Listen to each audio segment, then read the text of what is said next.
എല്ലാവർക്കും happy Sunday. അപ്പോൾ Sunday ആയിട്ട് ഇത് ഒരു സ്പെഷ്യൽ കൊണ്ടാണ് ഞാൻ ഇന്ന് വന്നേക്കുന്നത്. ക്യാബേജ് എന്താ നമ്മൾ ഇറച്ചി വാങ്ങിക്കുന്ന ദിവസമുള്ള ഞായറാഴ്ച. അപ്പോൾ ഇത് വെച്ചിട്ടൊരു പണിയുണ്ട്, നിങ്ങൾക്ക് കാണിച്ചു തരാം. അറിയാത്തവരുണ്ടെന്നുണ്ടെന്നുണ്ടെങ്കിൽ വീഡിയോ കണ്ട്.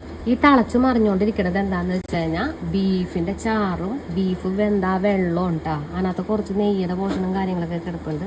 പിന്നെ മെയിനായിട്ട് വേണ്ട സംഭവം ഈ ഒരു സംഭവം കേട്ടോ. ഇത് ഗോതമ്പൊടിയാണ് കേട്ടോ. ഗോതമ്പൊടി തീരെയും ഉപ്പും കൂടി ഇട്ടിട്ട് ഒരുപാട് ലൂസാവാണ്ട് ഈ ഒരു ടെക്സ്ചറിൽ ഇങ്ങനെ കുഴച്ചെടുക്കുക കേട്ടോ. ഇനിയാണ് കേട്ടോ പരിപാടി. ഇതിനകത്തുനിന്ന് കുറച്ച് വെച്ച ബോൾസ് കൈ ഒന്ന് നനച്ചിട്ട് നമ്മൾക്ക് ഇങ്ങനെ ചെറിയ ചെറിയ ബോൾസായിട്ട് ഇതിനകത്തോട്ട് ഇടാം.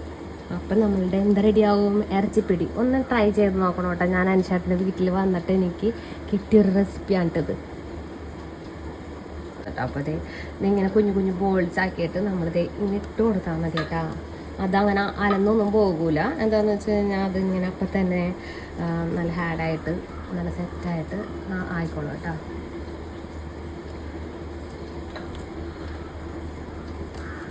ഇത് കഴിച്ചിട്ടില്ലെങ്കിൽ ഒന്ന് ട്രൈ ചെയ്ത് നോക്കോട്ടോ. ഭയങ്കര എളുപ്പമാണ്. കുറച്ച് ഇറച്ചി ഒക്കെ കിട്ടിയാൽ മതി. നല്ല നെയ്യുള്ള ഇറച്ചി വാങ്ങിച്ചു കഴിഞ്ഞാൽ കുറച്ചും കൂടി അടിപൊളിയാണ്.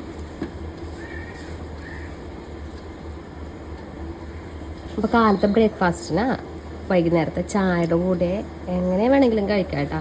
കട്ടൻ ചായയുടെ കൂടെ കഴിക്കുകയാണെന്നുണ്ടെങ്കിൽ കുറച്ചും കൂടി ടേസ്റ്റാണ്. ഏകദേശം എല്ലാ ബോൾസൊക്കെ നമ്മൾ ഇട്ടിട്ട് ഇനിയിപ്പോൾ വേറൊരു സ്പെഷ്യലും കൂടി ഉണ്ട് കേട്ടോ. നമ്മൾ ക്യാബേജ് ക്യാബേജ് ഇങ്ങനെ തൊണ്ടോടുകൂടി തന്നെ പൊളിക്കാണ്ട് നമ്മളിങ്ങനെ ലെയറായിട്ട് വെച്ച് കൊടുക്കാം കേട്ടോ.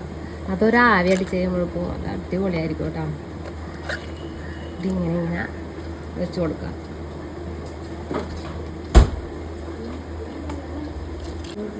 ഒരൊറ്റ വിസല അല്ലെങ്കിൽ 2 വിസല